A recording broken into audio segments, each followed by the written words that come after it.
दिख रहा था। ईमान मुस्कुराकर दानिश से कहने लगी, जान, बहुत जल्द हमारी भी शादी हो जाएगी। दानिश का दिल जैसे बंद सा हो गया था। सनम की मंगनी हो गई। दानिश घर आया। आज दानिश का दिल जैसे फट रहा था। शीशे के ग्लास उठाकर फेंकने लगा। कुछ शीशे के टुकड़े हाथों को जख्मी कर गए। उसे कुछ होश नहीं था। नंगे पांव शीशों पे चल रहा था। पांव से खून बहने लगा। मैंने क्या कर दिया सनम तुम्हारे साथ? ये क्या भूल हो गई मुझसे? मैं कितना मतलब परस निकला। सनम को उसके होने वाले शौहर ने कॉल की। मेरी मंगेतर साहिबा, बड़ी सोनी लग रही थी तुम। तेरी आंखें बड़ी सोनी हैं। मैं तो अब बस जल्द से जल्द शादी करना चाहता हूं। सनम खामोश थी। आंखों से बेसाख्ता आंसू बह रहे थे। सनम मामा के पास गई।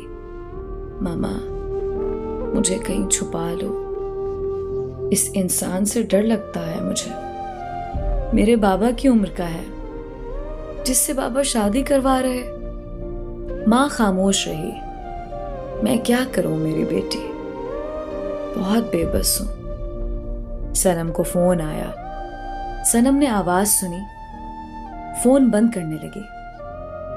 दानिश प्यार से बोला, सनम, फोन बंद ना करना। सनम रोते हुए बोली, क्यों फोन किया है मुझे? ईमान से बात करनी है क्या? दानिश आहिस्ता से बोला, नहीं सनम, मुझे तुमसे बात करनी है। सनम, क्यों कर रही हो ऐसा? तुम इनकार कर दो ना इस रिश्ते से। सनम मुस्कुराने लगी। जिनकी किस्मत में दर्द लिखे हो ना, वो फिर परवाह नहीं किया करते दर्द कैसे मिल रहा है, अजियत कम है या ज्यादा। वो सर झुकाए कांटों पे चल देते हैं।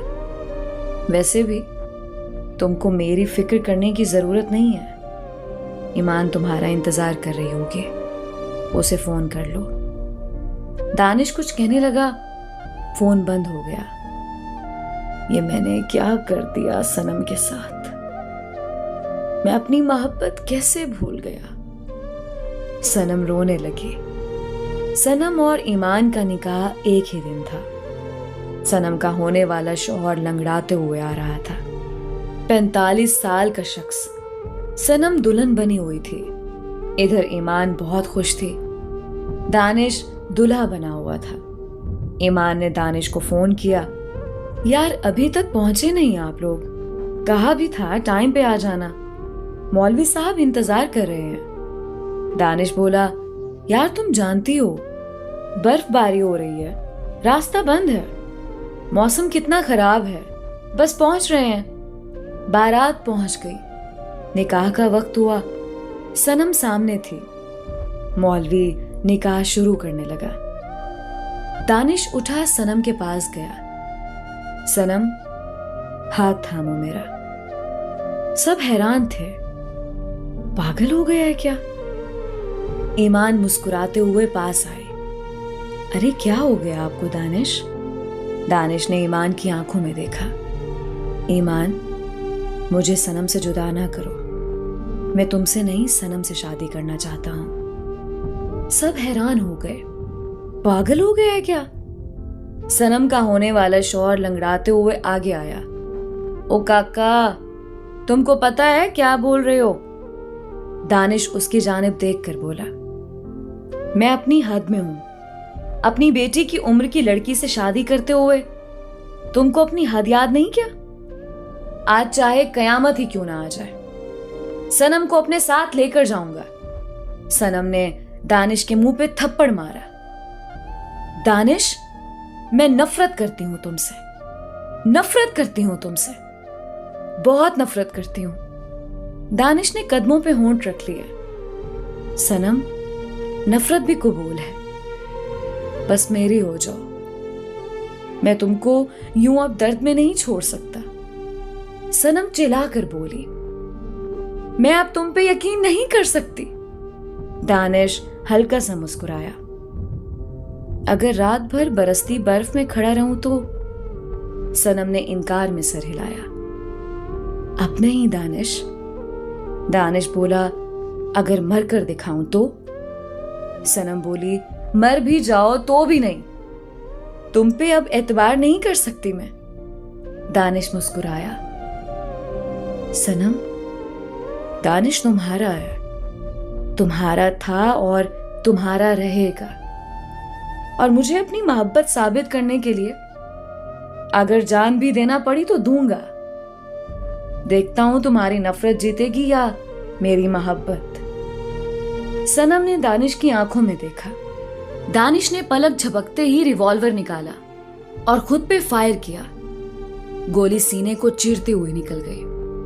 हर तरफ चीखों की आवाज सुनाई दी। सनम चीखने लगी, दानिश। दानिश को सीने से लगा लिया। दानिश, ये क्या किया तुमने? जल्दी से अस्पताल ले गए। डॉक्टर्स ने चेक किया, ऑपरेशन किया। गोली कंधे में लगी थी। सनम पास बैठी रो रही थी। ए अल्लाह, दानिश को ठीक कर दे। ईमान भी पास थी। ईमान ने सनम के कंधे पे हाथ रखा। मैं दुआ करती हूं आपका दानिश ठीक हो जाए। इतने में दानिश ने आंख खोली। सामने सनम थी। सनम दानिश को देखकर रोने लगी। पागल, तुमको कुछ हो जाता तो मेरा क्या होता? दानिश हल्का सा मुस्कुराया। तुम्हारी मोहब्बत मुझे कभी कुछ नहीं होने दे सकती। ईमान आगे बढ़ी। सनम का हाथ दानिश के हाथ में दिया। सब पास खड़े थे, खामोश थे। ईमान मुस्कुरा कर बोली, तुम दोनों हमेशा खुश रहो। सनम ने दानिश के माथे पे बोसा किया। अब मुझे कभी छोड़ कर ना जाना दानिश।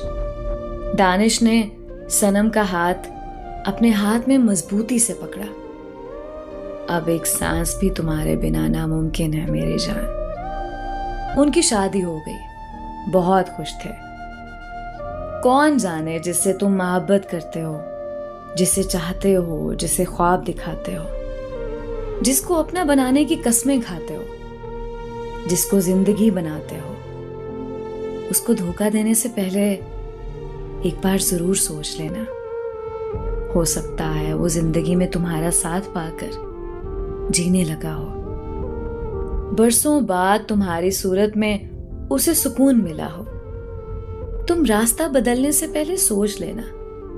हो सकता है वो तुम्हारे धोखे के बाद हमेशा के लिए जिंदा लाश बनकर रह जाए। मोहब्बत के दावे करने से बेहतर है मोहब्बत को निकाह का नाम दे दो। जो रास्ते में छोड़ जाते हैं उनको कभी दिल का सुकून नसीब नहीं होता।